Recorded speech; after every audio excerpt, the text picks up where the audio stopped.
new beginning. Welcome to the Grief Dreams podcast. My name is Sean Ram, and as always, alongside with Dr. Joshua Black. Happy to be here podcasting, and we have a special episode today that we're bringing to you guys. It is our 2020 recap episodes, which will be in a two-parter.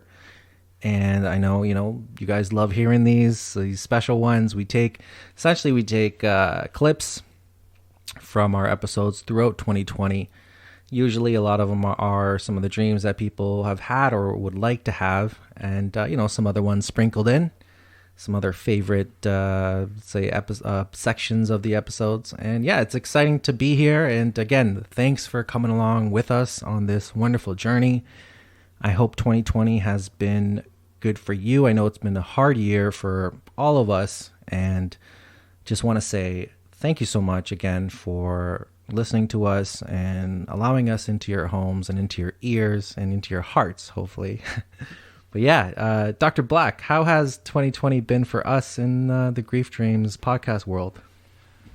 Well, it was it was an interesting year, and it was nice that we were able to talk about some of the difficulties people are going through in the sense of with the COVID and the pandemic. But we had 37 interviews this year, which is phenomenal because we're both, so busy and we're able to do this just with our spare time. And I'm really happy with, all the guests that come on. I've always learned something new, and even listening to these episodes again, it brings me back. And I'm like, oh, right, I remember how good that episode was. Or I remember what I learned from there. And so I hope these episodes, for those who have been listening and been following us, just refresh some of those conversations to give us insight and to give us a more understanding of these dreams.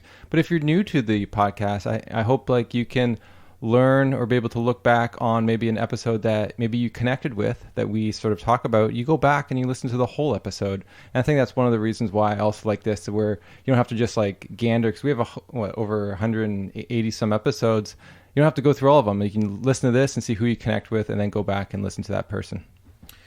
Yeah, 100%, absolutely. And also, Dr. Black's done a great job of sorting our episodes on the website, griefdreams.ca, so you can see them based off of different types of losses. And it's really cool to look through it and say, as parents have lost children or, pet loss, and all the different types of people that we've been able to talk to. And once again, thank you so much to those who have given to the podcast. Like Dr. Black said, we have full-time jobs, but we're doing this because we love doing it, and we love having these conversations, and it brings us so much joy. And your contributions do help us, so we really appreciate that. All right, so let's begin. As I said, it's gonna be a two-parter, and so for this episode, it's episode 146, and we talked to Kay McAval, and she's a recording artist from the Bronx who raps and sings. And in this clip, she talks about her grief and the grief of her family and what she sort of went through after the death of her brother, and also dreams before his death. And then if you go back to the episode, you can sort of hear about dreams after he died. But I really enjoyed this episode for many reasons. So there's a lot of hidden gems in there. So I re-listened to this. I'm like, oh, I forgot about that. There's so much wisdom. She's pretty young, and she has so much insight into this world. So if you like this episode, go check it out again. Yeah, it is really crazy. Even today, I was going through my high school yearbook, and it brought a little tear to my eye, because I'm like, wow, I really came a long way. And I think that one thing that just helped me was just writing. That's why I have a tattoo of a pen on my arm, because even right now, I found a little poetry book that I had around the time that I lost my brother, and I was speaking those things. I was saying I feel that change. I feel myself becoming this ugly person, and I don't want to be that. And it was just that always that conflict between myself, I could live life there's no tomorrow, and I might die tomorrow and just go on a whim. But I don't know, it didn't satisfy me.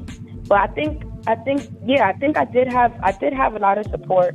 One thing that I thank God is for the kind of mother that I have. She was never closed-minded, or she's not very like old school type of, she's like quote unquote Americanized. And we always had an open relationship. And after that happened, it got nasty in my house. We was all playing the blame game. It got really nasty. But I think that space to have those type of communications, it unified us three more, and it just made us like, push for each other. And we came to a point where it's just like we can't now blame each other because we all we have, And just, I don't know, it forced me to really be adult really early. And I mean, only if you could imagine like a mother losing her first son, and he was so young, he was 19.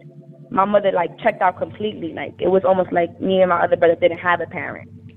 And like it was just bad. It was just bad. She got into her alcoholism, and it was bad. And I had to tell her like, yo, you still have two other kids. Like you need to like get a grip, And like a lot of people wouldn't dare tell their mother something like that.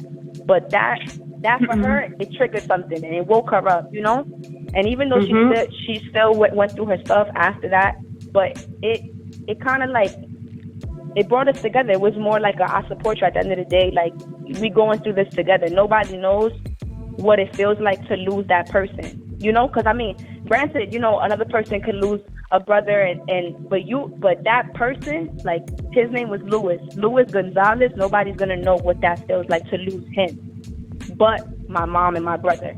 Like nobody's gonna share that pain with me like that deep, and it just made me really appreciate the people that I had.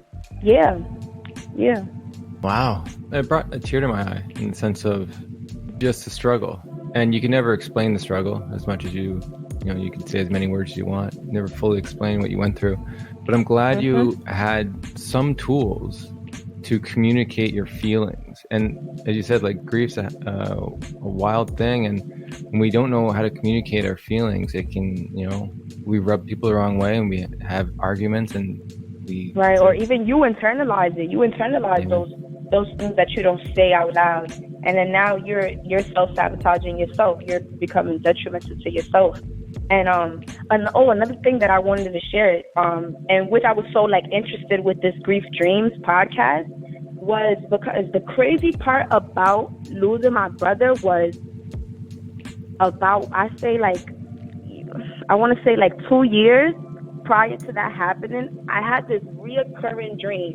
And like people, I don't like to speak on it too much because, people be thinking that you're crazy and shit.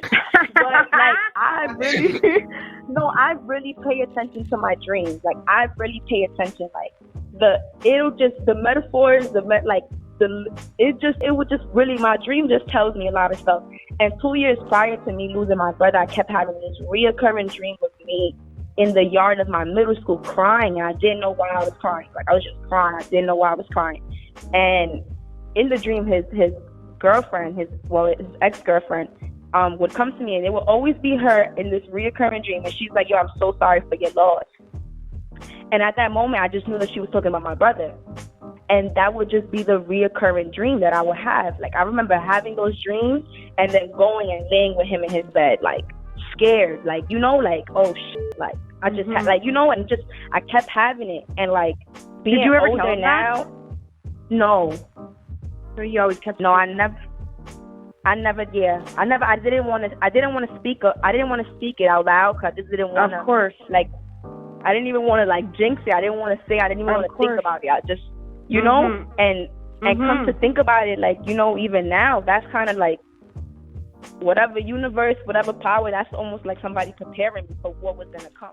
Thank you, Kay, for coming on the podcast and sharing with everyone. Next, we have episode 147 with Dr. Christopher Kerr, and he's the CEO and Chief Medical Officer at Hospice Buffalo, and he runs a research center there that investigates, one of the things is end-of-life dreams and visions. And so on this clip, I ask him about end-of-life dreams and visions that horses may have. Check it out. But I know you own horses, right? You have a horse farm? You own. Yeah. Okay. So have you ever thought in your spare time when you're not writing books, being filmed, if horses also have these end-of-life dreams and visions while they're dying? Oh my God. I have no idea. I've seen animals grieve, horses particularly, in some pretty unusual ways.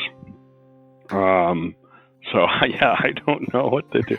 It's a good question. I don't know how you'd access it, but I certainly, I think it's interesting. There's general, more and more awareness, though, and you're seeing the literature with elephants and everything that there is animals have mourning. Yeah, and they dream, so it's like they're doing both.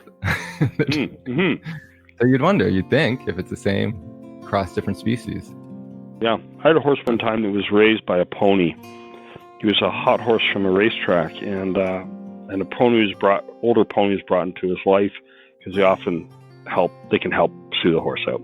And so they lived 15 years together, and the pony dies, and the horse probably lost 75, 100 pounds after the loss.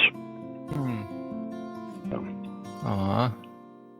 There's no doubt there's that level, which is really isn't shocking, I don't think, but it is to some people. I guess. No, but you need the experience to see it, right? And I think you being familiar with it, you're like, yeah, that makes sense. But for most people, they just don't have the opportunity to see that within the animals. No. And old horse people would tell you it's one of the problems with how horses are handled now. People will, I was talking to ladies from Europe who was actually on the German Olympic team at one point, and she said, the difference now is that people trade horses and buy horses and flip horses, and so in the day we used to just have your horse. And she's convinced that all the moving from barn and people is creating a destabilizing, traumatic kind of event for the animal, whereas before they really maintained bonds. Wow, well, it's very similar to humans. Thank you, Christopher, for coming on the podcast too and sharing with us.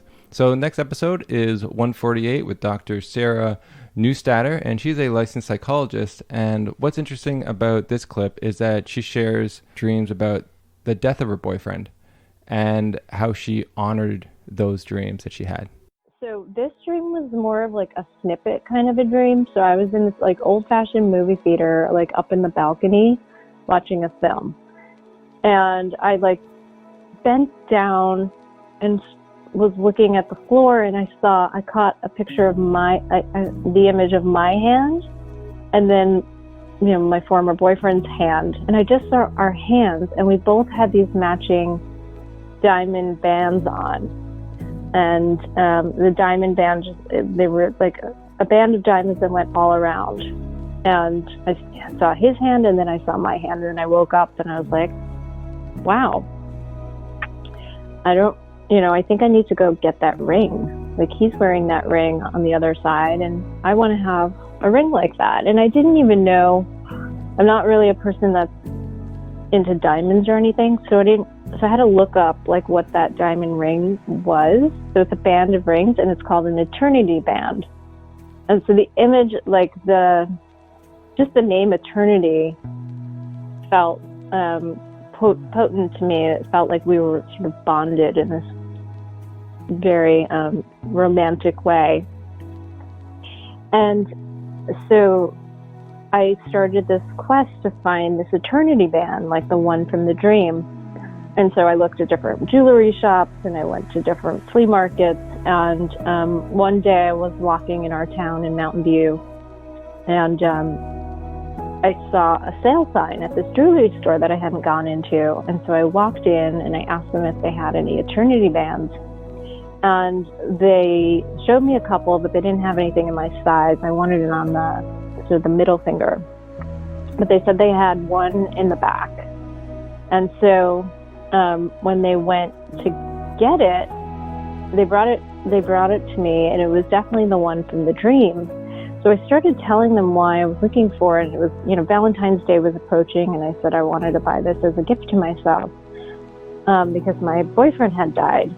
And the woman who was showing me the rings started telling me how her husband had died a few years ago. And so she came out and she gave me a hug, and then she told me that the owner of the jewelry shop's husband had died, like 10 years ago. And so she was in the back, and she brought her out, and and that woman gave me a hug. And so we all were bonding in this shared, pretty horrible, rare experience of having lost partners. And it was very hopeful because they had also found new partners. And so it was just like this beautiful kind of synchronicity that happened as a result of this dream. And so I bought the ring, and it was just like a very special moment to share with these women in the jewelry store. Wow. So you actually told them you're buying it because of a dream? Mm-hmm. Oh my Yeah. God. And that it was a gift to myself, because of my ex's death. Wow. And I saw this ring in a dream, and they were like, wow, this ring must have been for you, because we've had it in the back, and it's totally the one that looked like the dream, and it fit my finger perfectly. I think that's remarkable how you opened up about your dream. I commend you for that. And it opened up this beautiful conversation, right, with the other ladies there. And for you to hear about something that it seemed that you needed to hear about the hopefulness of being able to find another partner moving forward in life, which can be very scary. I have never lost a partner, but I can understand that, especially if someone died the way your boyfriend did. And so have you met someone new this day? I can't say that I have, unfortunately. I've dated and I've been in relationships, but they, but I'm not currently in one. Is it hard the first time you went on a date and to wear the ring?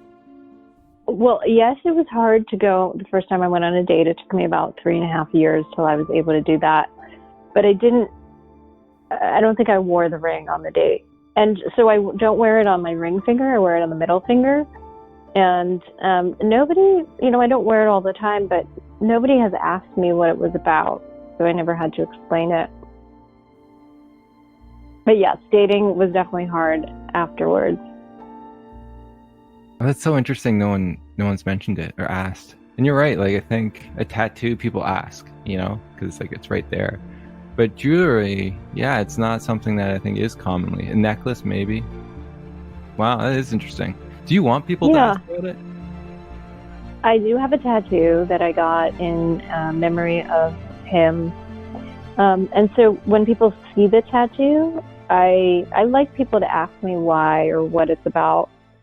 It's not totally visible all the time, but it would mean a lot if somebody asked me what it was about or why I got it.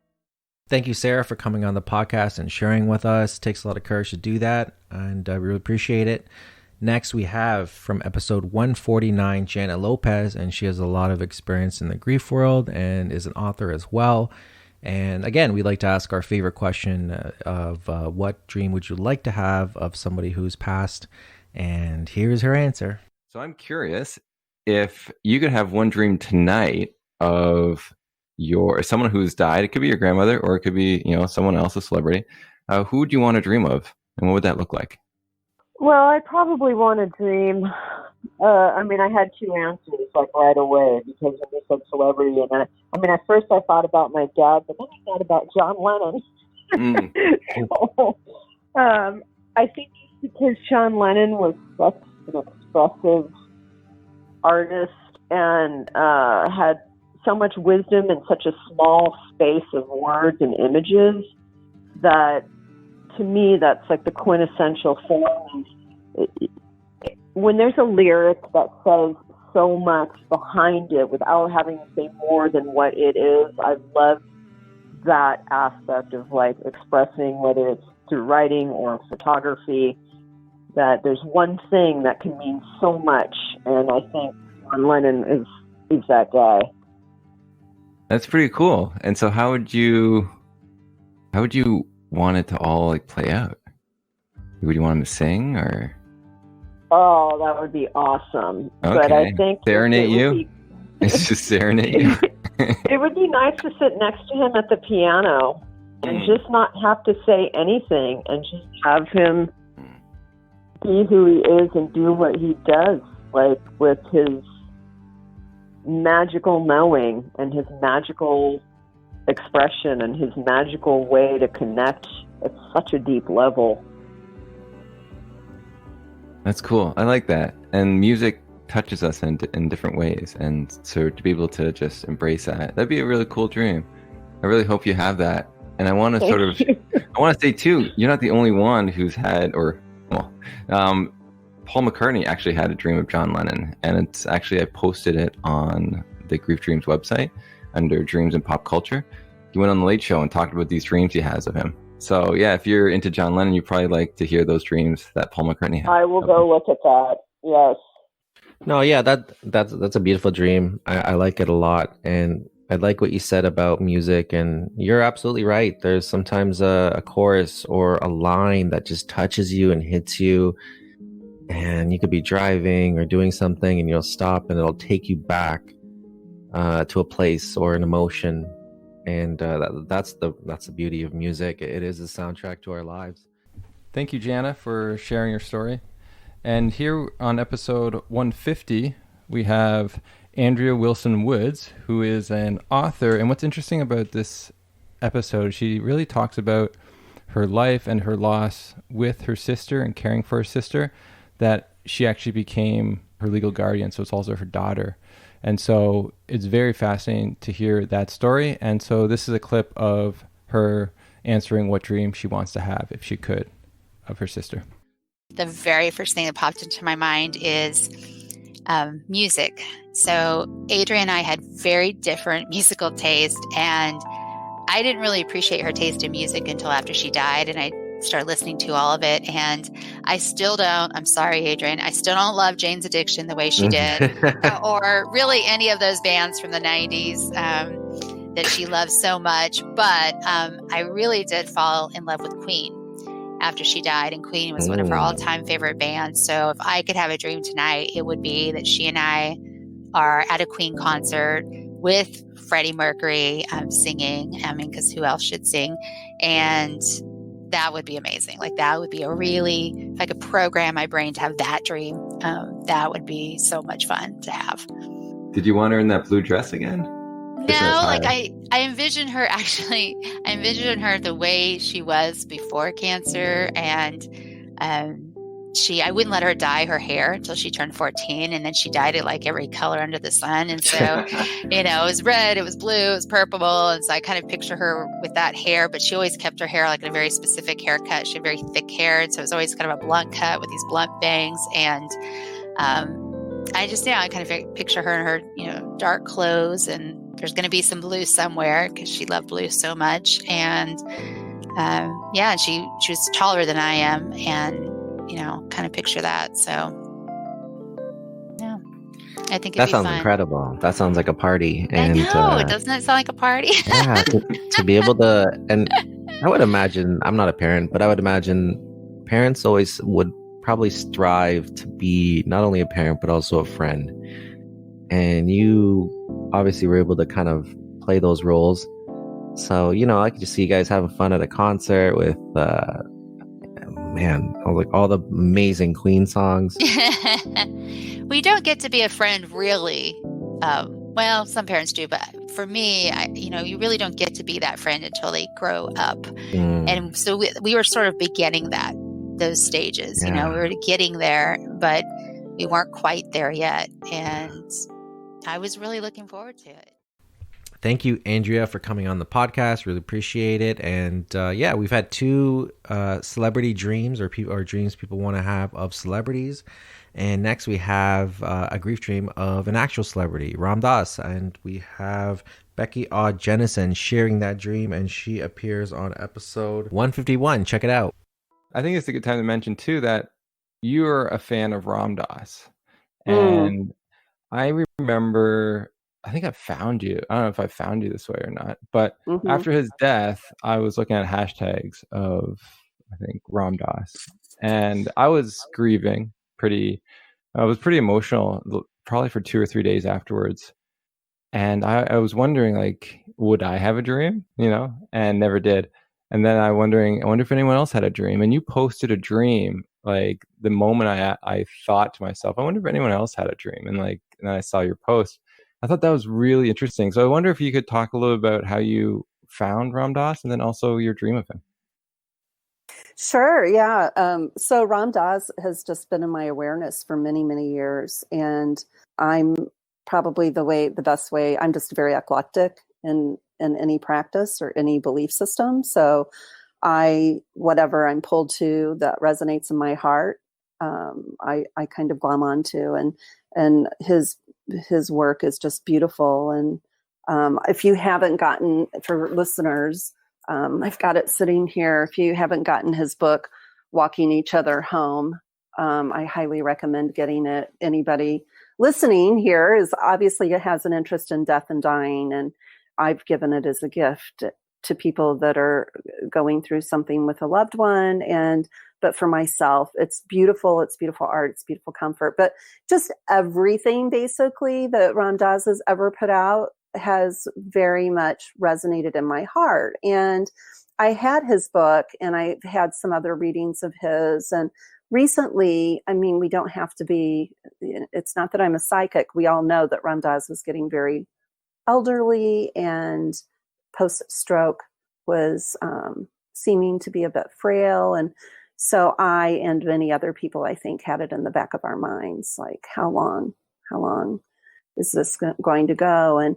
And for whatever reason, I found out very, very quickly at the time that he died. And like you, Josh, I was very, very moved. And so I kind of set in practice after that time, and was really sending love and kind of diving into some of his work. And that night I went to bed, and I was actually listening to a meditation of his as I went to bed. And during the night, I ended up waking up after I had a dream of it. There was just like white, I want to say divine light. I mean, just very beautiful, ethereal brightness. And Ram was not in his wheelchair. Ram Dass was sitting on the floor in lotus with his beads in his hand, both arms working fine, with just the most beautiful, radiant smile.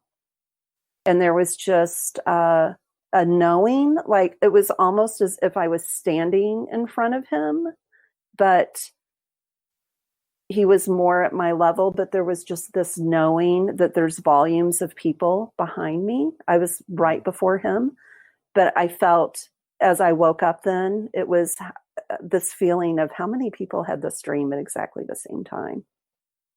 And it was just beautiful. Thank you, Becky, for sharing your dream of Ram Dass. I think it's amazing that people can have dreams of celebrities. Next, we have episode 152 with Molly Schultz, and she's a mother of 6 and a blogger. And the backstory with Molly is that she had a child after her father died. And so this clip is basically about a dream she had of her son Bowie before and then also after the birth. So when I was pregnant, I went for my anatomy scan at about 20 weeks, which is where they figure out if it's a boy or girl, and they check his brain and all of that stuff. And at the end, the woman was like, "Okay, do you want to know what you're having?" And I was like, "I don't want to know." And she was like, "Okay." But she knew, and it was kind of interesting because I was like, she is the only person on the planet right now that knows what this baby is.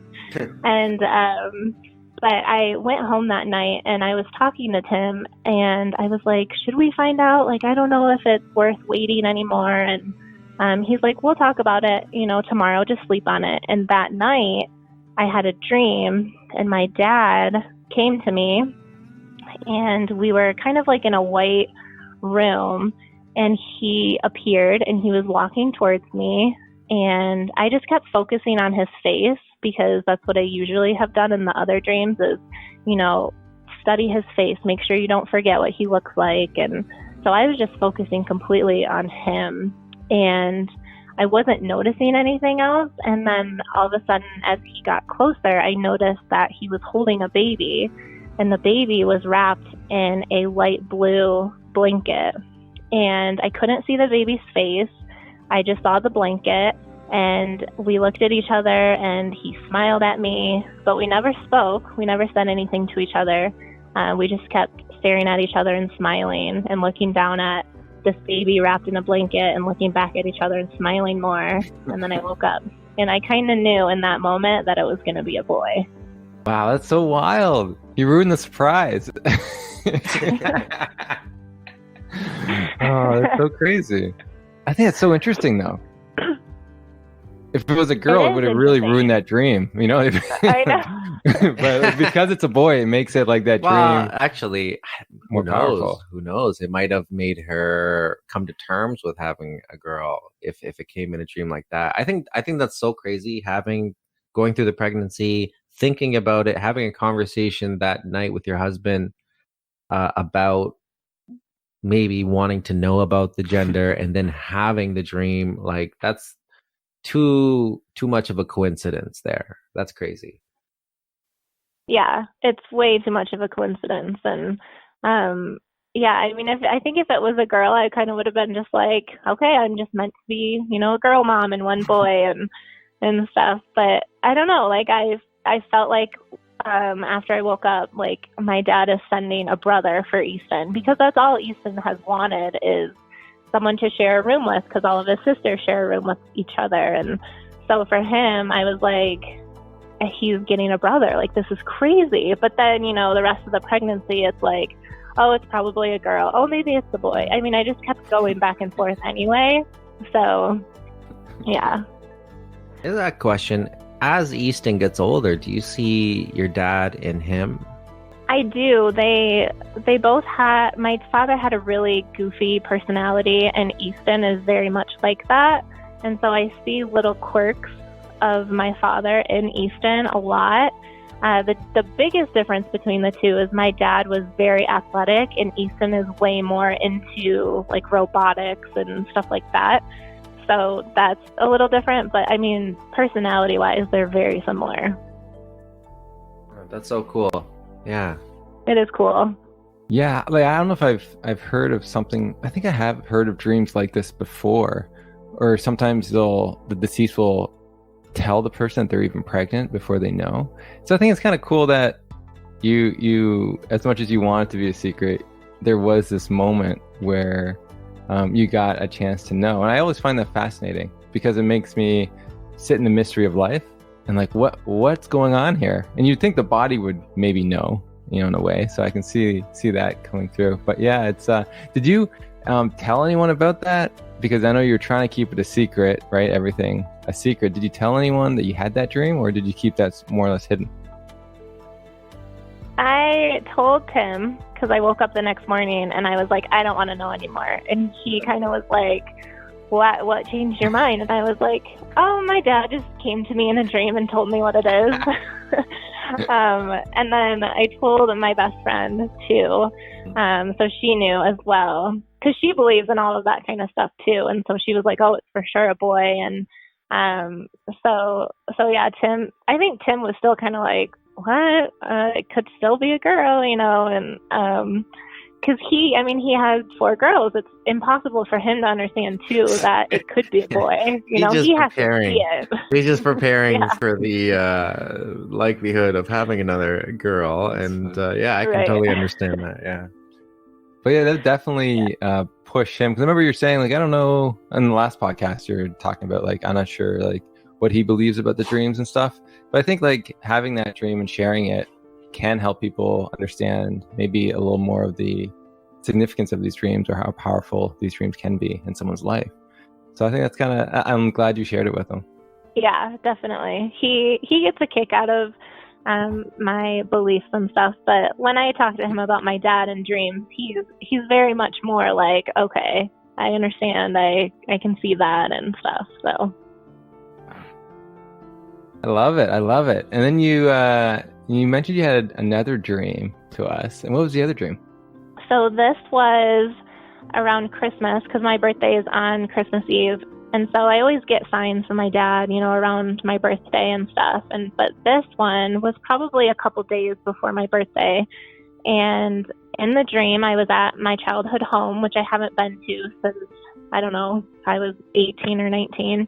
And he was in my old room, and he kind of peeked around the corner, and I saw him, and he smiled at me, and I ran up to him, and I gave him a huge hug, and he was basically like, soon it's going to be your 4th birthday without me. And I was like, that doesn't even seem possible, Dad. And I just held him tighter and hugged him tighter because I really wanted to like savor that moment of actually hugging him. And he kind of backed away, and all of a sudden Bowie was in his arms. Bowie was about 7 months old at the time, and it was just like him completely. And he they both kind of winked at me, and he said, I'm closer than you realize. And then he said, happy birthday, Malls, which is what he used to call me. And then I woke up, and I have some theories about what the winking and stuff means, but it was cool because in that moment, in my mind, I have a picture of them together. I don't have proof of it. I don't have a physical copy of it, but I do have that picture, which is something that it was hard for me to understand and get over. So I'm really thankful for that. And then I'm also thankful for, being able to hug him, because it had been maybe 2 years plus since the last time I was like able to really hug him. And so that was just really important and amazing. And I woke up and I was like on cloud 9, and I was like, this is going to be the best birthday ever, and so, yeah. Wow, I love it. I got tears in my eyes just because like it's so powerful for your birthday coming up and for him to wish you a happy birthday. Like that imagery to me is just like, it's so amazing. You always have some great dreams. But you're right. I think the picture, because you were mentioning that's why you took the picture with his clothes, and for you to then have this moment, like what that can do for you. For sure. It, he doesn't come to me very often, but when he does, he kind of hits it out of the park, and I'm very thankful for that. So, that picture, I can close my eyes and I can just see them both together, and it's just awesome. Thank you, Molly, for coming on the podcast and sharing. And she's a repeat guest, so if you want to hear more about her, there's 2 episodes that you can go back to. Next, we have episode 153, Lisa Bonneville. And she's a PSW and has suffered multiple deaths in her life. And so this is a dream she wants to have. Nice. So if you could have a dream tonight of someone who's died, it could be all 3 of them around the picnic table this time, a longer picnic table. What kind of dream would you want to have? I would love a repeat of the one with my grandma and my friend Mark, but I'd love to remember what they said, because the 2 of them, they were always very insightful people. So I would love, especially the 2 of them together, probably would have blew my mind with the stuff that they had to say, but I would love to have that dream again, especially I love trees. So just the setting of it was amazing. And I remember it was just a gorgeous day. And yeah, I would love to hear what they had to say, because he had such a good sense of humor. And she was so wise, and she had a very dry sense of humor. You didn't realize you got hit with, some sarcasm until a little bit later, because she was so smart-witted. So yeah, I would love to see the 2 of them together again. That would be fun, especially with the size difference. They were just comedy in itself, just looking at the 2 of them together. Like Danny DeVito and Arnold Schwarzenegger. Oh, yeah. Remember that movie, Twins? Exactly. It would have been so funny to see them together. That's cool. I think you're the first to actually want to repeat a dream because you forgot the details of it. That's really cool. Yeah. I like that. It shows the importance of writing it down. Oh, for sure. Because I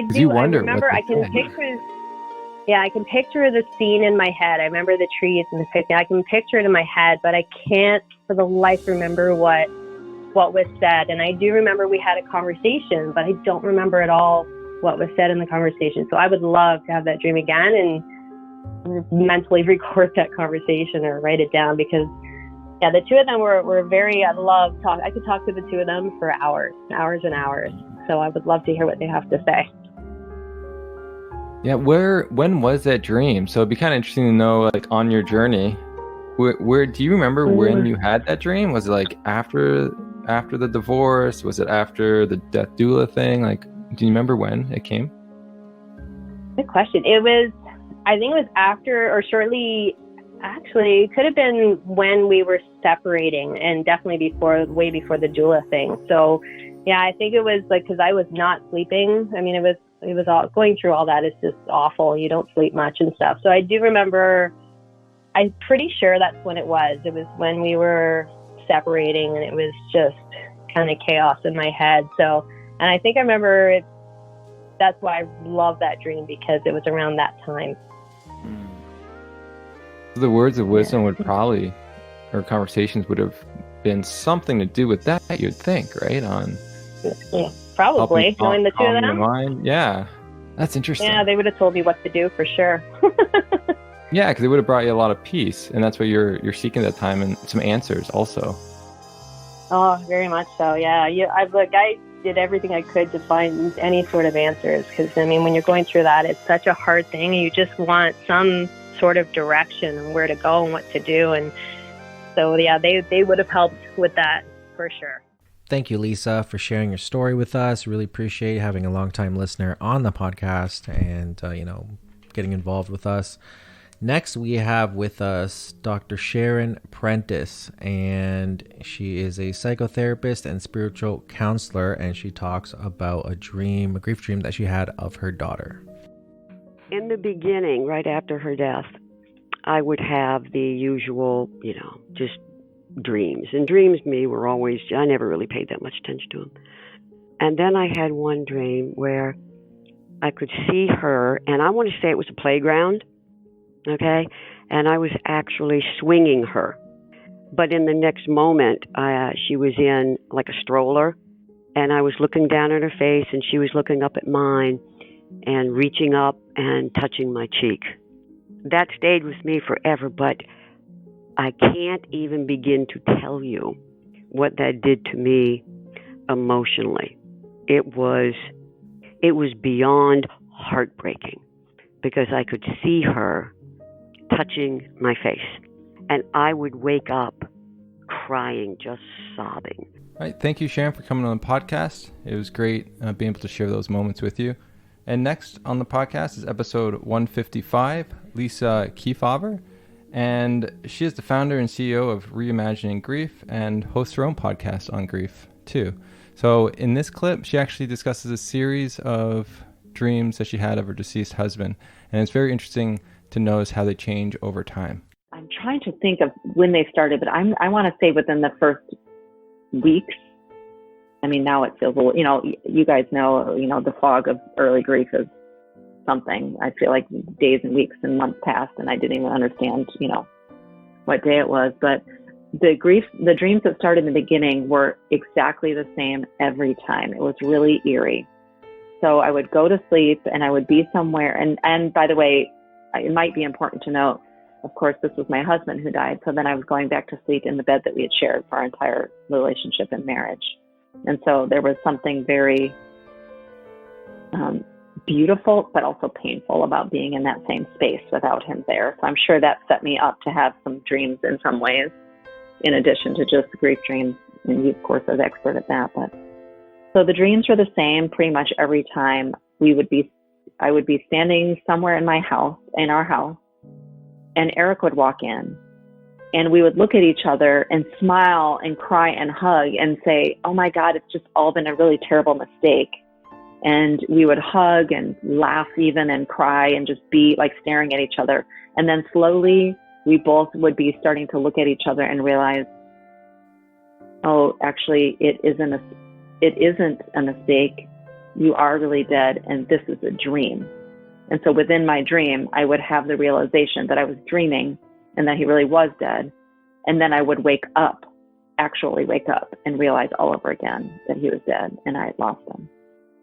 And it was devastating. Those dreams were so devastating, because I'm sure, I don't know, I would love your insight on it, but I was trying to work out this impossible thing that happened, that I really lost him, and it can't be true, but it really is true.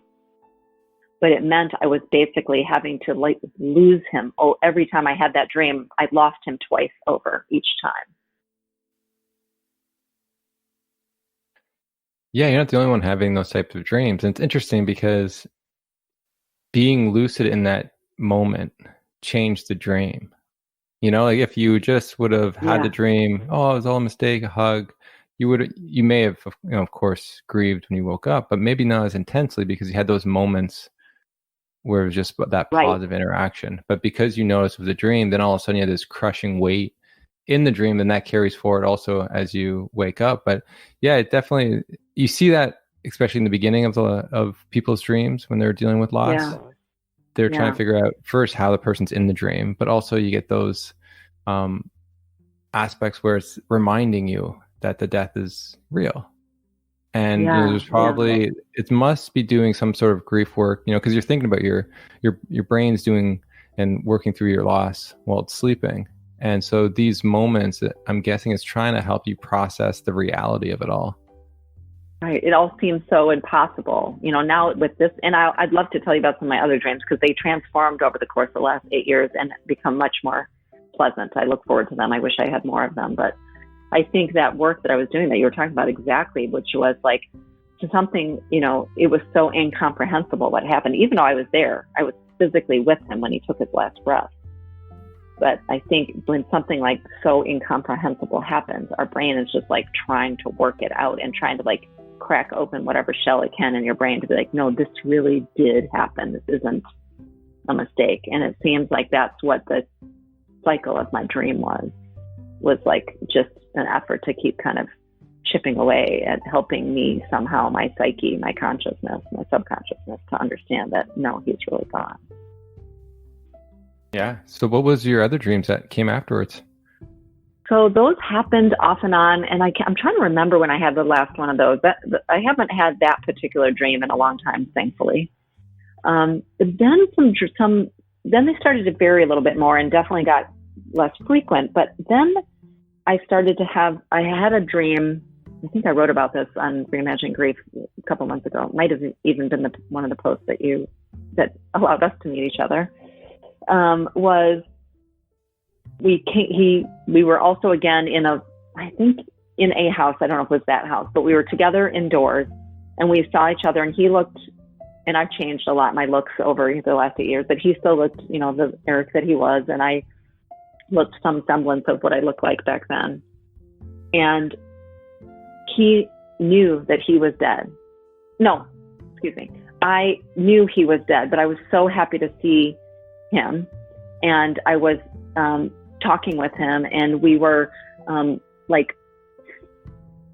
we were watching something amazing out the window, like, I don't know, scattered shower, you know, like shooting stars or something. And I just said to him, oh my God, I want to remember this moment so much. I just like, I was joyful in the dream. I was like with Eric, we were watching this most amazing thing happen. It was like incredible.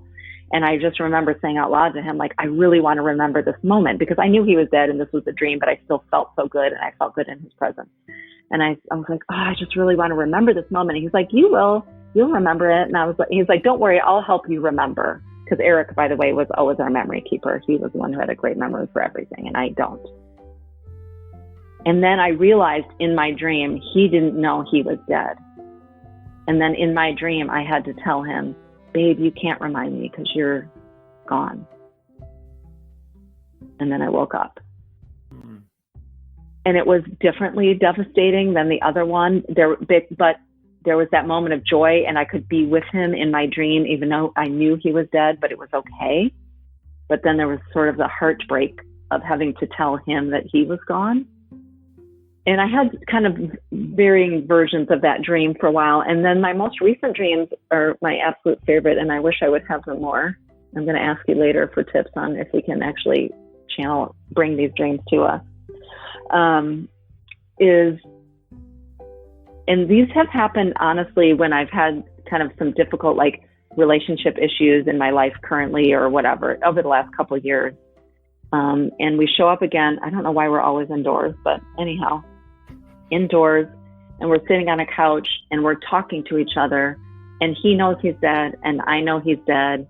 And we're in no rush to go anywhere, and we are just sitting and having a conversation about life. And I can feel his presence, and we're hugging each other and like sitting on a couch and hugging and talking. And he's saying, you can stay here as long as you want. And I feel very much like his presence is real and that I can stay there as long as I want. And it doesn't feel like I'm escaping my life. It just feels like, I don't know, like it's this safe, welcome space that I get to come to. And we get to stare at each other, and I got to tell him I love him so much, and he got to tell me he loves me so much. And I could feel it in my dream, and when I woke up, I could still feel it. And it was just this place that I could go to. And there was no friction or no tension or no, like, the rug being pulled out from under me. We were just, it was a place we could visit with each other. And I've had that a couple times, and it's amazing. Thank you, Lisa, for sharing. So next on our podcast is 146, episode 146 with Rebecca McDonald, and she's a repeat guest, so she came back on again to talk about another dream she had of her grandfather, and she is a memorial jewelry artist. It was 10 days before Christmas. I had my second visit from him. He didn't look like himself. He looked really sick, like he did whenever he had Alzheimer's. I was sitting next to him outside on a bench. I can't remember exactly where it was, but it was some kind of public space because I could hear like other people in the background, like just that noise. And I was holding a kid's picture book, and I remember pointing at a picture of a bird and saying bird slowly to him, trying to get him to repeat the word that I just said. He couldn't say the word because he couldn't remember it, even though I had just said it. I tried again, and the same thing happened. And then he started to get really frustrated because he couldn't remember the word that I said, and seeing him so frustrated really broke me. That's the only part that I remember of the dream. But whenever I woke up like pretty soon after he started expressing all of this frustration, and I felt so sad. I didn't see him when he was going through Alzheimer's because we had immigrated, but I felt like I had actually experienced him through his Alzheimer's through this dream. And I didn't like experiencing him suffering like that. Yeah, so that was the lead up to the holidays that I had the dream, and I was feeling really rushed, and I started to feel frustrated myself. So I think that was his frustration coming out in the dream. And before that dream had happened, I kept telling myself that I needed to slow down and have patience. And even after the dream, I kept telling myself that, but I didn't listen to my body. And a few days after the dream, I actually pushed myself too far, and I ended up pinching a nerve in my back. And then the rest of my 2-week vacation over the holidays, I couldn't move. So I feel like now looking back on it, he was telling me, like, you're going to get frustrated if you don't slow down and stop. You're going to hurt yourself, and then you're going to be frustrated because you hurt yourself. So you just need to relax and slow down and take time to yourself. So I think that dream was definitely a lesson in patience. Thank you, Rebecca, for coming on the podcast again. Really appreciate it. Next, we have with us Dr. Virginia Morisco, and she appears on episode 157. She is a chiropractic physician, and it was a pleasure listening to this one. I'm actually not on this episode, but Dr. Black and Jade Carling Black are on this one, and it's a really great listen, so check it out. She talks about the grief process of losing your dog. By following you, Josh, I wanted a grief dream so bad. I was obsessed with, when is he going to come and visit me? When is he going to, I need to know that he's okay. And a few weeks after he passed, I got a call from a girlfriend, and something unexpected happened, and she had to put her dog down. And she, called me just devastated, and I had just gone through it. And I had decided to make her a blanket with her dog's photo on it. And so, I wrapped it up, gave it to her.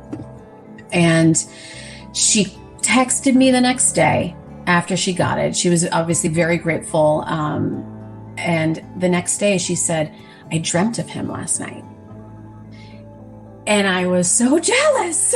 I was like, what? And I said to my husband, I was like, why hasn't Bruiser contacted me? What is, I need to know that he's okay over there. I need to know that everything is fine. I need to know that. And my husband started looking at, would try and convince me, well, what about this dog? What about that? Why don't we, consider, because we've always had 2 dogs. So it just feels kind of empty with just the one. And I would snap at him and I would say, Bruiser hasn't even come to me in a dream yet. We are not getting another dog. I don't even know if I can get another dog. I don't think I can. And I said, it's going to be 6 months, at least a year, until I can consider getting another dog. And so he kind of knew, my husband knew, he knows me so well. He knows not to push it. He knows to just kind of tiptoe around it. And, I'd look at these dogs that he was showing me and they were adorable, of course. But I just like, they don't do it for me. They don't seem right. They don't, Yeah. It was right at the beginning of this pandemic that I very rarely suffer from migraines. It's just not a regular thing for me, but I had a severe migraine that day. And so I was in bed all day, and we were kind of watching the news at the time to see how the shutdowns were evolving and the stay-at-home orders were starting to come out. And it was toward the end of the night. And I was like, well, let me Google Orlando COVID-19. And the first article that popped up was how owners are dumping their dogs basically at shelters. They're over capacity because they're afraid that, their animals are going to be carriers of this. They don't know, or they can't afford, they just lost their job. They can't afford to keep them. And I was like, oh no, this is awful. So I was reading this article and it said, if you're interested, click here. And it took me to a page at the Humane Society. And it was a Humane Society of North Central Florida. So it's quite a ways away from me. It's not like it's, 30 minutes. And I was like, well, I'll just look. I said, I don't want to, in my head, I'm having this conversation. I don't want another Chihuahua. I'm not getting another Chihuahua. I've learned my lesson. It's fine. No more Chihuahuas. But if there was a wiener dog, a little Dachshund, I would completely, if there's a Dachshund, maybe send me a Dachshund and then I'll consider it, right? And it's funny because earlier that day, I had looked at Bruiser's bed in our bedroom, and I said to my husband, I would do anything if I could just spend one more day with 2-year-old Bruiser, where he was young and healthy and, he was so much fun. And so I'm searching through the Humane Society's website, and I'm looking through all the dogs, and I'm like, no, this doesn't, no. And the very last dog on the very last page looks exactly like Bruiser. Like, the markings are remarkable. And I just stopped, and he was half Chihuahua, half Dachshund. And I just picked up my computer and I went to my husband in the office, and I was crying, and I was like, this might be my dog. And he was like, what? And I was like, no, we can't get another dog right now. We're in the middle of a pandemic. This is, you, like you had said, like, the older you get, things need to be more methodical. Things need to be more sensible. Like, this is not the right time to be getting a dog. Right. And, so I shut my computer down, and then I read the dog's story, and he was dumped on the side of the road with a pack of other dogs, and he was about 2 years old, exactly what I had asked for, the age that I asked for to spend more time with him and to spend more time with Bruiser, my other dog. And I shut my computer, and I just was like, no, this is not the right time. This is not the right time. And hours later, I was like, okay, I'm just going to fill out the form. If the dog is available, maybe I'll go meet it. And I filled out the form, and it's bizarre because I woke up the next morning and I was like, I said to my husband, why hasn't the Humane Society called me?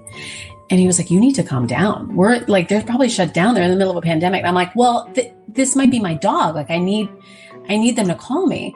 And so I kept calling them, and I actually got someone on the line, and he's like, yeah, oh yeah, that dog. Yeah. He's in a foster home. He's in foster care. And I was like, oh, okay, well, and he's like, would you be available like tomorrow at 1?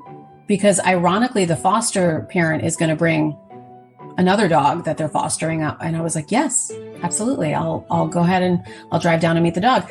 And so I drove 3 hours to Gainesville, and it was the first day of the stay-at-home order when they locked us down. You know, I brought my mask. Have my Clorox wipes and my mask, and I drive to Gainesville.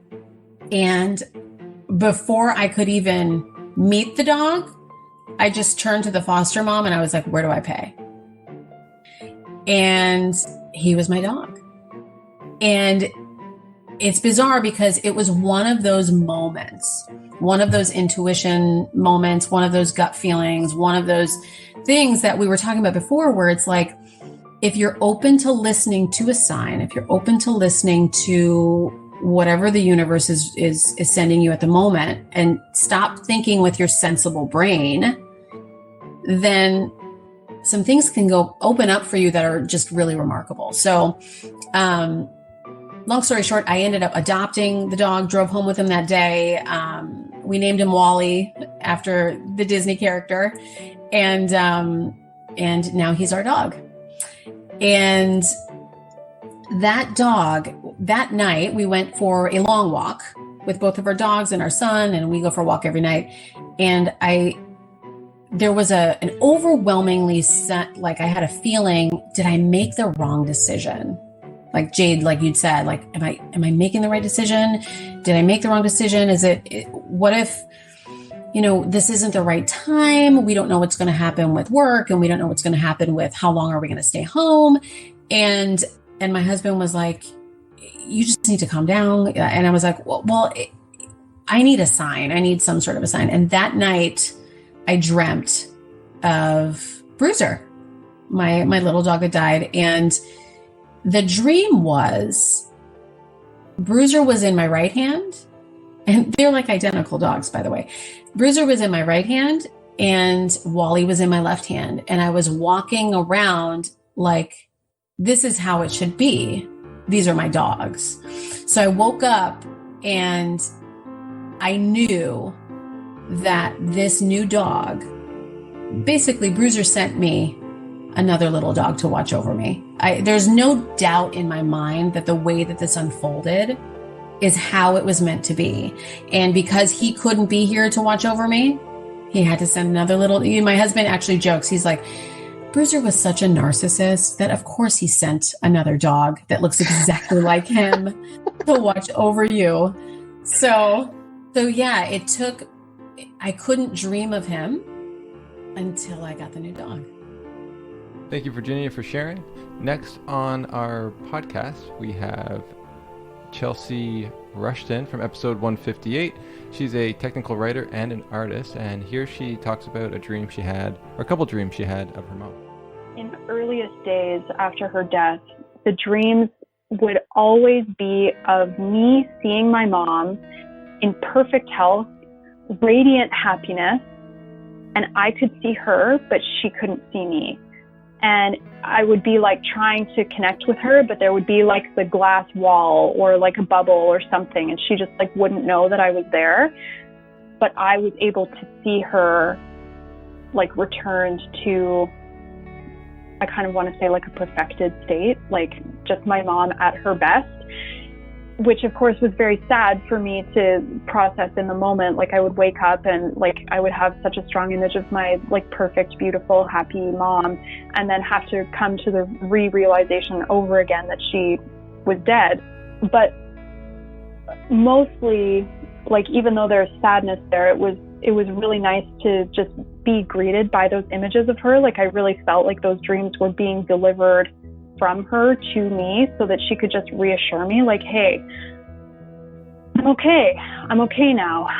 I haven't dreamed about her very much lately. The last dream that I had about her is the one that's clearest in my memory. And, well, actually, I don't think this was the last dream I had about her, but the last dream that was like about her, that I would consider a grief dream and not just like a dream about something else in which she is a minor figure, was in the summer of this past year. And the dream was that I was in her house, which in real life is now a rental property that my sister and I manage. And even though it was my mom's house in the dream, it was also our then current tenant's house. So I was in my tenant's house, but it was still my mom's house. And I went up the stairs to the master bedroom, which was my mom's bedroom. And I entered the bedroom, and all the furniture was in the same configuration that it was when my mom was alive. It was all her furniture. And she was sitting at the chair at her desk, which was her main chair. And I sat down at a smaller chair next to her. And we looked at each other, like we were having very firm eye contact in the dream, which is something that I don't experience very often in dreams. And she looked into my eyes and she said, "Chelsea, I have lung cancer." And that was the end of the dream. And I was working with a family constellation therapist at that time, and told the therapist about that dream. And, you know, we did some work with that afterwards. But it was very profound for me, because it was like my mom, I believe, like, what do I want to say? I think that when we release ourselves from our physical form, I believe in reincarnation, but I also believe somehow that at some level, each person who has ever lived can still live and communicate with us at like an energetic level or an astral level or something. I don't have a scientific explanation for that, but it felt to me like my mom was reaching back and just like trying to correct her lack of communication around her illness, because if she too had been more straightforward about the information she had been receiving, my sister and I would have been able to see her in time. So it was both my mom's responsibility and my dad's that we weren't able to see her before she died. So that was such a special dream for me, because we got to connect, we got to acknowledge each other in that dream. And it was also like she was actively making something right that hadn't previously been right. And wow. when I look back on all of those dreams, it was like they were all there for me as like little helper tools to just help me know that she was on the other side. Thank you, Chelsea, for sharing with us. We really appreciate it. Next, we have with us Erica Buist, and she appears on episode 159. And what's interesting about her was, again, while the whole interview was interesting, we also got to talk about the 7 death festivals that she visited and eventually wrote a book about. Check it out. After Day of the Dead in Mexico was Gai Jatra in Nepal, which is where every year there's a procession of people who have lost somebody that year. So the idea is essentially you just look out and all you see is just an ocean of people who have gone through the same thing as you, which is a really good way of realizing that you're not alone in your grief, because that's one of the biggest lies grief tells you. After that, I went to Sicily for the Festa dei Morti, again, the Day of the Dead, which is the only death festival I was able to find in Europe. And that is where Sicilian children wake up on the Day of the Dead, and kind of like how Santa Claus has left you presents, it's the same deal, except instead of Santa Claus, it's your dead relatives. And instead of just leaving you presents, they've hidden them around the house. So Sicilian kids grow up thinking of their dead and associating them with a treasure hunt and a massive sugar rush as well, because there's a lot of sugar involved.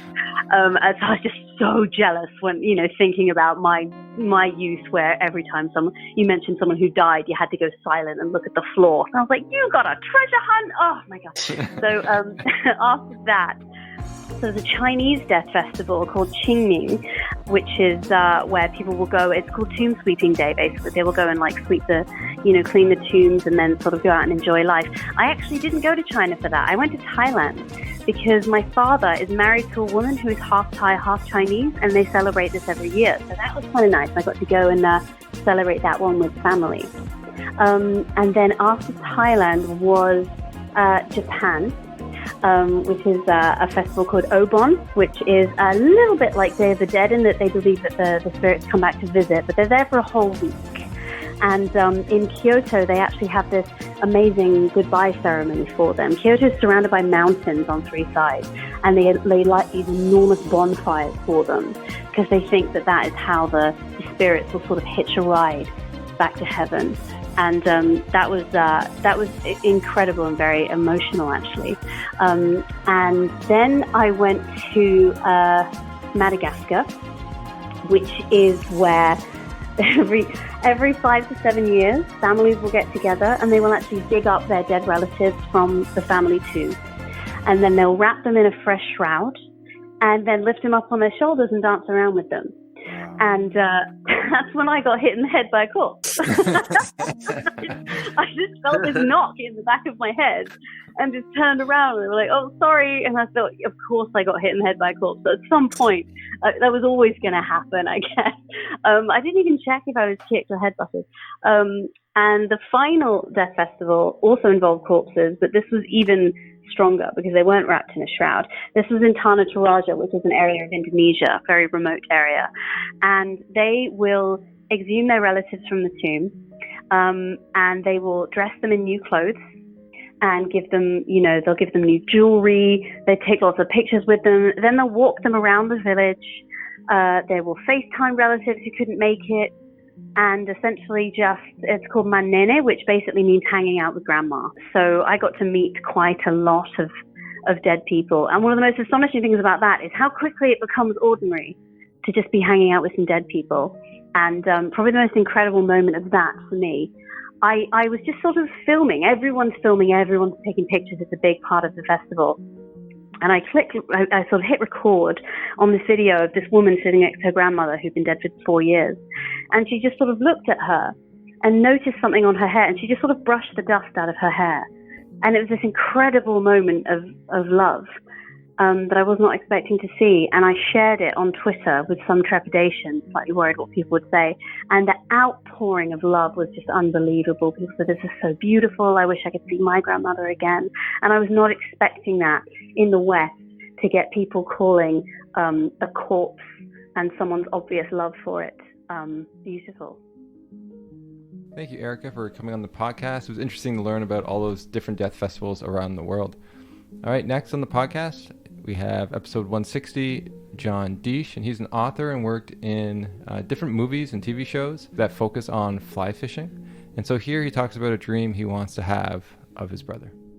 So I think that the dream that I would like to have would be to be with my brothers at that pond, fishing, maybe fishing without a hook, and not even being distracted by what just to be together. And it's that human connection and being in the moment. And it's a tricky business because when we focus on the past, like I have done a memoir-esque kind of writing, we take the risk of getting stuck there. And really the work is to do something like this so that I can become more present. And anybody else who's doing this kind of work can become more present. Because my brothers, and that was part, the last story of my book is called The Angel with a Perfect Heart. And my brother did have a perfect heart, and he had a perfect life because it was his life. And, we can rewrite these things. And I think the dreams in some ways are a process towards that. Thank you, John, for coming on the podcast. Really appreciate that episode. It was really cool to hear about fly fishing. It's something I didn't know much about before. So next we have with us Gary Allen Shockley, and he is a author and grief counselor, and he appears on episode 161. And it's such a cool episode and really interesting clip that we have here. He talks about a grief dream that he's had that actually brought him a lot of closure, revolving around the miscarriage his wife experienced and he experienced ultimately of his daughter. Check it out. I got one more dream for you. You have time? Of course. Well, just checking. This was really powerful, and I thought about it too. See, I was preparing for this, and I went, "Wow, man!" It made me do a trip down memory lane. But our first pregnancy, my wife's first pregnancy, ended in a miscarriage, and it was painful because we struggled to get pregnant, and we did, and like a lot of folks, you start painting the room, and you start telling everybody about it, and you start celebrating. And about the 4th month, she miscarried, and we drove home from the doctor, and it was terrible. It was just a terrible, terrible experience. And my focus was on my wife and making sure that she was okay. And she's very strong. She's able to work through almost anything and put up with me in the process. I never really processed what that meant to me. And about a year after this miscarriage, I had a dream where I was in a cemetery, and I was pastoring a church at the time. And on the ground in front of me was a white casket about 3 feet long. You know, the casket shaped like the old-timey Western kind of casket. And I remember opening the lid, and in the casket, in white satin, was a little girl, a baby girl, very fair-skinned, reddish blonde hair. And I knew in that dream that was my daughter. And I closed the lid, and I dug the hole in my dream, and I buried this child, and just stood there at the grave, and the dream was over, and it was a turning point for me. I woke up in tears, and of course that whole day just carried this around, but it uncorked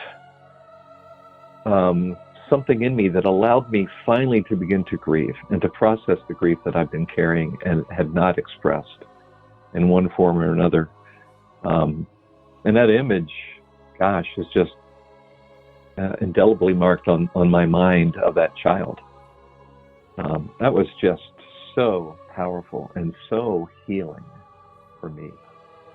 Thank you, Gary, for coming on the podcast and sharing. It was a really touching episode, and especially that clip. It really showcases the power that these dreams can have to highlighting some of the grief that maybe we haven't explored before and to help us work through some of that. So next, we have episode 162 with Alexa Norton, and she talks about a dream she has of her father. Yeah, I feel so lucky, too, to have so many dreams. And I have weird dreams that he's just like randomly there where I'm like, that's weird. But then I have some very significant dreams, right? Like some dreams where I'm like, that was kind of silly, where he just like showed up. But then dreams that, you know, I'll wake up in the morning and I'll hurry and write it down or write it in a message so I don't forget. So it's as fresh as it can be. So I've created like my own little dad dream journal where that's where I write all of the dreams that I have about him. That's so cool. I like that. And were you interested in dreams prior or no? A little. Definitely not as much as I am now, because I have noticed they're more significant now. But I would also say my husband, he's a big dreamer. Like he talks about lucid dreaming and making sure that we can be aware when we're dreaming and realize that we're dreaming. So that's really helped me too, to be a better dreamer, if that makes sense. Yeah, well, and you have someone that supports it, so it doesn't like push it to the side or says you're crazy or you know, when you have someone that supports what you do or in anything, you end up talking about it more and doing about it more. And I think it's great that you're having, you know, some of these dreams, and some are different than others. Have you seen that change over time, or are they still, you get these significant ones and you also get these random ones? I've definitely seen it change over time. I feel like the first couple, maybe the first year, they were very meaningful and significant and maybe deep. I don't know how to explain it. And then here and there, I'll just get, you know, like kind of random dreams. But then there will be like every couple of times there will be a dream where it is more impactful. And it's interesting to see because sometimes I have a dream about him where I know he's gone. So I'm just experiencing him for a little bit, if that makes sense. And other times I'll have this dream. So I have these like 2 reoccurring dreams, like that situation where I know he's not here, but I have this moment with him. And then the other one where I know he's going to die. So I have to like cherish this moment with him in the dream. Oh, wow. That's really interesting that you continue to have those 2 themes. Like even being aware that the individual's dead, or you said like you don't, both of them, it's really the same theme. You don't have like time, right? Like it's going to be short. I do remember like one specific dream where I came to in my dream and I realized, oh, I'm dreaming. I should ask him, like, where did he go? What's it like? Does he know that? Like, does he miss us? Like, we miss him? So I was trying to ask him all these questions. And I remember I told him, like, yeah, you've been gone for 2 years, which is a lot of time in my life. You know, like, that's a big amount of chunk of time.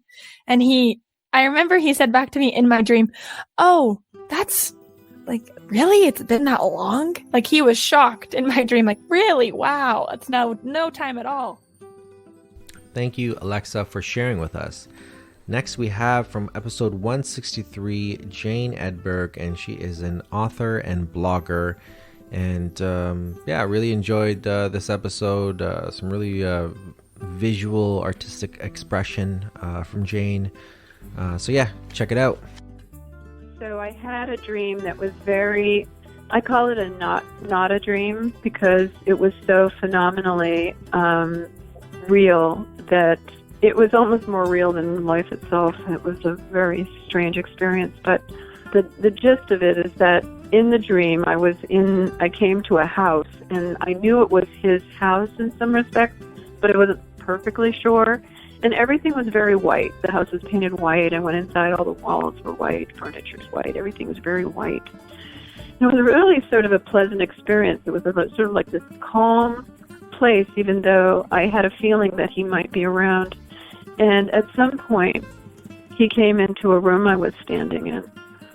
And that's when it got very real. And I felt like I had been like transported from the dream into real life. And I said, "You're dead." And he said, "Yeah."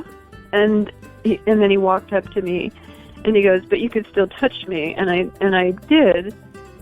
And it was like, well, that's weird. And then I felt his clothing.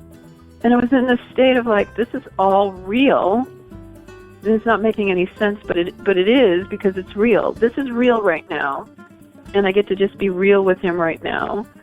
And something about having had that dream set me straight about having an inclination that he might be in everything and he might be... It's not that he's totally gone, that I know his body's gone. I know that, you know, whoever you are, the soul, the spirit, that somehow I don't have a connection to that. I haven't done a seance, but I don't, I've done other things. I haven't connected to that. But that in that dream, having that one moment to touch was grounded me in just the molecular mystery of this world. Like, that was strange. So I don't really know what's happened. I know that he's not here in the world that I reside in my waking state, but he's residing somewhere in some other wakeful state that I was able to tap into, and that happened a few more times. And I think it had something to do with, we get so attached to the physical body and the physical presence, of course, that's life. And on some spiritual level, I think it allowed me to not be so attached. That's the best I can say about it. Thank you, Jane, for coming on the podcast and sharing. Next, we have episode 164, Philip Goldberg, and he's an author of over 25 books. And one of the books he did write about was on Yogananda. So if you're interested in that, that's a good episode to check out. And then so in this clip that comes up, he talks about a couple grief dreams of his father. I remember in my mid-20s, maybe, I had one of those dreams where oh, look, mom's home. And and everybody greets her and say, where you been? And at one point, she says something about the woman I was dating that indicated, not the best match for you, son. And it was like, and that she turned out to be quite correct. Oh, that's right. So you waited long enough to make sure you didn't jump on the gun and just no, I break didn't. up. I didn't immediately wake up and get on the phone and dump the girlfriend. But, He proceeded with caution, I guess. I proceeded with caution for whatever. I don't know how much more time, but it became obvious, and I was there was a part of me that said, "Well, thanks, Mom. You just made this a lot easier." That's right. And then when they ask, you say, "My mom told me so." That's right. Yeah, I couldn't go against my family. That's funny. Do you have any more really memorable dreams from anyone who has passed? You said you had a lot of dreams from really, not just your mother, but through your father and friends. Yeah, there have been those. I've never, for whatever reason, my dreams don't tend to be vivid every night or memorable. But there have been over the years, in addition to that kind of dream, after my dad died, I was already, much older than my mother was when she died. By the time my father died, I was in my late 50s or something. And so he lived, a normal lifespan. He didn't die young like my mother did. So the element of tragedy and, untimely loss was not there. But of course, he was my dad. And, we had a whole history. And a big part of my history with my father in my early years was around sports, especially baseball. And so I've had dreams where we would baseball on the baseball field. I've had teammates. I had dreams where we were opponents when I was pitching against him as he was the batter, And I had one memorable dream where I was called up from the dugout to pinch hit for my dad, and that led to a lot of introspection. So there have been things like that, and I've had dreams where friends who died, at relatively young ages, tragically, would show up, and we'd have a nice reunion in my dream. All right. Wow. I can't believe that the first part of our recap is done. It's been a cool hour and 20 minutes or so, but it's always a pleasure to do these. It's always a pleasure to look back at some of the guests that we've had. And again, I just really enjoy doing them, and it's just such a joy to look back at all the episodes that we've done and really again recap some, especially from last year. Last year's been obviously a tough year for many of us. It's been a testament to our fortitude, if you call it that. But it's been difficult. And again, I just want to say thank you to all the listeners for tuning in and listening to us. And I really do hope that it's our show, our podcast, has brought you some sort of reprieve, some sort of moment where you're not thinking about the pandemic and not thinking about the world, what the chaos is happening in the world. And hopefully, again, you gained some insights and learned something and just enjoyed it in general. And those are my general thoughts about the year. How about you, Joshua? How do you feel? Yeah, it's great actually listening to these episodes, and it brings me back to where I was, and also reminds me how impactful these dreams or these interviews were. And I'm just so grateful people come on and share their time with us. It's just remarkable about what people have within their lives, and you sometimes just need like a podcast to actually get it out of people. Because as if I walked up to a stranger and asked them about this stuff, they may think I'm weird, but to come on the podcast, people are so openly and freeing about sharing these beautiful moments that they've had, or some of the struggles and how they got through them. So Sean, yeah, this is great. I'm looking forward to part 2. Yeah, you said it. Shout out to all the guests that we've had and all the people who have shared their stories. And again, whether you're on this podcast or not, we hope and encourage you to share your story with someone that you trust, that you care about, and hopefully, you can have that the same thing we get to have each interview. So again, please check out our platform at griefdreams.ca for more information on the topic. We have some online courses provided by Dr. Black on the website, so definitely check those out. If you'd like to contribute to the podcast, we greatly appreciate that. Help support us. If you have Facebook, you can join the Grief Dreams group. You can share your dreams or hear more dreams of others. We're on Twitter and Instagram at Grief Dreams. And as always, love to say with love and gratitude from us to you.